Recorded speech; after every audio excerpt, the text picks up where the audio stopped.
নমস্কাৰ আপোনালোকৰ মাজত পুনৰ এটা নতুন জবৰ ভিডিঅ' লৈ অহা হৈছে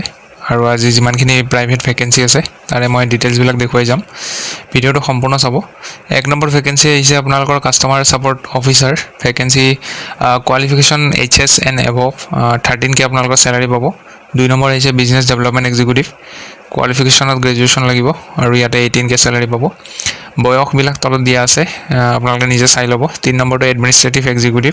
গ্ৰেজুৱেশ্যন কৰা হ'ব লাগিব 14K চেলাৰী পাব ফোন নম্বৰ দিয়া আছে ফোন নম্বৰত যোগাযোগ কৰিব কোনো এপ্লিকেশ্যন ফিজ দিব নালাগে দুই নম্বৰ ভেকেঞ্চি হৈছে ৱেডিং প্লেনাৰ এক্সিকিউটিভ ফিমেলৰ কাৰণে experience in 2D 3D event planning project and management with excellent communication and real time execution skills needed for Guwahati based company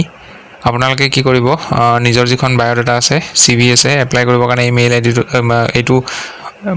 এই হোৱাটছআপ নম্বৰটোত পঠাই দিব আৰু তাৰ লগতে ষ্টিৱাৰ্ডৰ ভেকেঞ্চি আছে মেল আৰু ফিমেলৰ কাৰণে এক্সপিৰিয়েঞ্চ থকা হ'ব লাগিব কেৱল সেই ষ্টিৱাৰ্ডৰ কাৰণে কোনোবাই এপ্লাই কৰিলে এই নম্বৰটোত আপোনালোকে বায়'ডাটা চেণ্ড কৰিব আৰু আপোনালোকৰ যিটো ইণ্টাৰভিউ সেইটো 15 জুলাইত হ'ব টাইম দিয়া আছে 12টা বজাৰ পৰা 4টা বজাৰ ভিতৰত এড্ৰেছ দিয়া আছে কুমাৰ্ছ গ্ৰীণ ৰিজৰ্ট বৰাগাঁও গুৱাহাটী তিনি নম্বৰ ভেকেঞ্চি হৈছে প্ৰাইম প্ৰপাৰ্টিছৰ ফালৰ পৰা urgently required female customer relationship manager এইটো পোষ্টৰ কাৰণে এপ্লাই কৰিবৰ কাৰণে হোৱাটছআপত CV পঠাব লাগিব এইটো নম্বৰ দিয়া আছে ইয়াতে পঠাই দিব আৰু এইবোৰত এপ্লিকেশ্যন ফিজ নালাগে 4 নম্বৰটো এডভাৰটাইজিং এজেঞ্চি এটাৰ পৰা আহিছে একাউণ্টেণ্টৰ ভেকেঞ্চি মেইলৰ having knowledge of Tally and Excel mail কৰিব আপোনালোকে এই মেইল ID আৰু নম্বৰ দিয়া আছে ইয়াত যোগাযোগ কৰিলে হ'ল 5 number vacancy IT based company এটাৰ ফালৰ পৰা আহিছে অফিচ এছিষ্টেণ্টৰ ভেকেঞ্চি আছে এইটো পোষ্টৰ কাৰণে আপোনালোকৰ জেম পৰ্টেলৰ নলেজ লাগিব ইয়াত 2 নম্বৰটো marketing executive candidate with good communication and client handling skill will be preferred salary as per industry standard হ'ব আৰু ইয়াৰ যিটো লোকেশ্যন হয় সেইটো আপোনালোকৰ গুৱাহাটীয়ে হ'ব বায়'ডাটা চেণ্ড কৰিব ইয়াত যিটো মেইল ID দিয়া আছে ব্লু কালাৰত ইয়াত চেণ্ড কৰিলে হ'ল 6 নম্বৰ ভেকেঞ্চি হৈছে গুৱাহাটী আৰু নগাঁৱৰ ফালৰ পৰা মেনেজাৰৰ ভেকেঞ্চি আছে এক্সপিৰিয়েঞ্চ হ'ব লাগিব 2 years ইন অটোমোবাইল 2 নম্বৰটো আছে চেলছ মেনেজাৰ এক্সপিৰিয়েঞ্চ থাকিলে হ'ল 1 year in any sales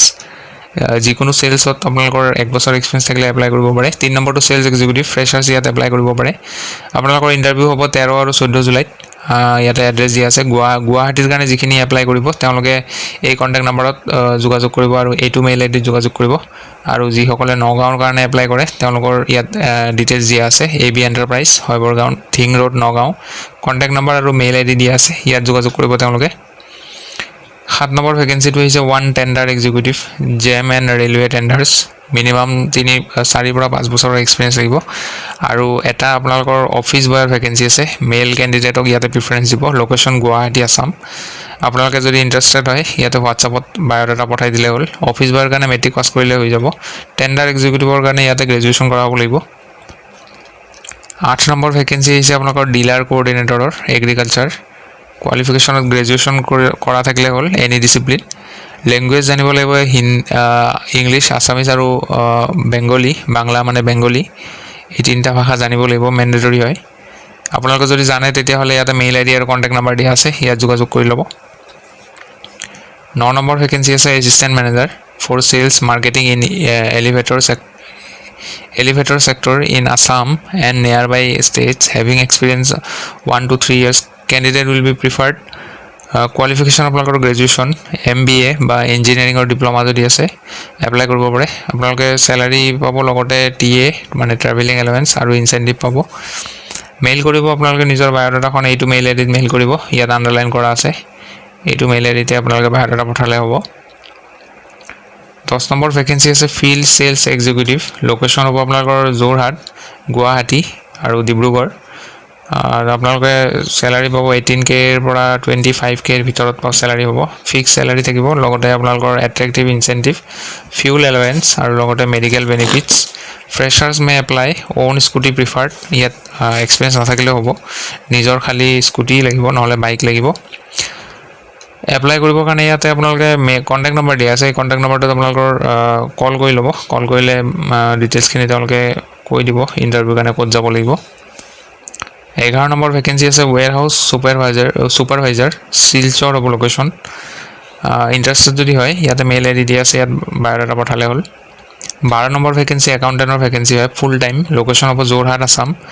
eligibility BCom pass কৰা হ'ব লাগিব, লগতে GST নলেজ লাগিব আৰু টেলি ERP মানে টেলি ছফ্টৱেৰ ইউজ কৰিব জানিব লাগিব, ডাটা এণ্ট্ৰি কৰিব লাগিব টেলিত। ফোন নম্বৰ দিয়া আছে, ইয়াত ফোন নম্বৰত যোগাযোগ কৰিলে হ'ল।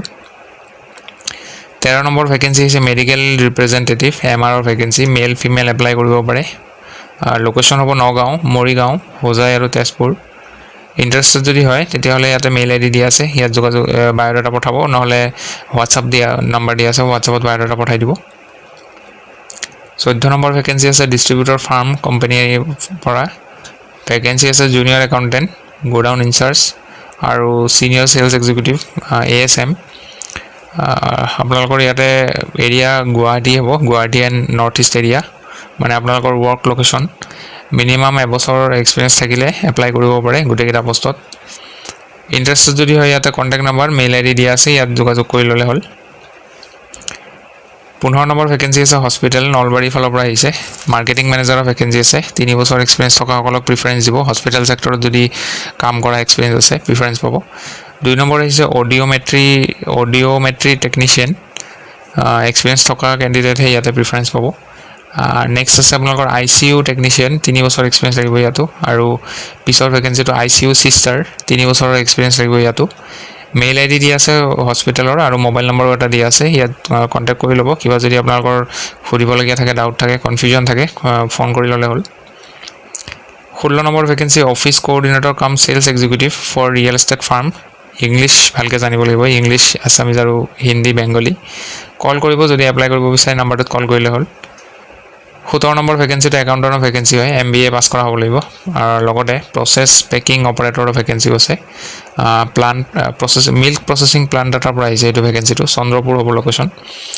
মেইল ID দিয়া আছে, কণ্টেক্ট নম্বৰ দিয়া আছে, ইয়াতে আপোনালোকে যোগাযোগ কৰি ল'ব। এইটো আছিলে শেষৰ ভেকেঞ্চি। আপোনালোকে যদি ভিডিঅ'বোৰ চাই ভাল পায় লাইক কৰিব, আৰু লগ পাম পুনৰ এটা নতুন ভিডিঅ'ত। আজিলৈ ইমানখিনি আছিলে, ধন্যবাদ।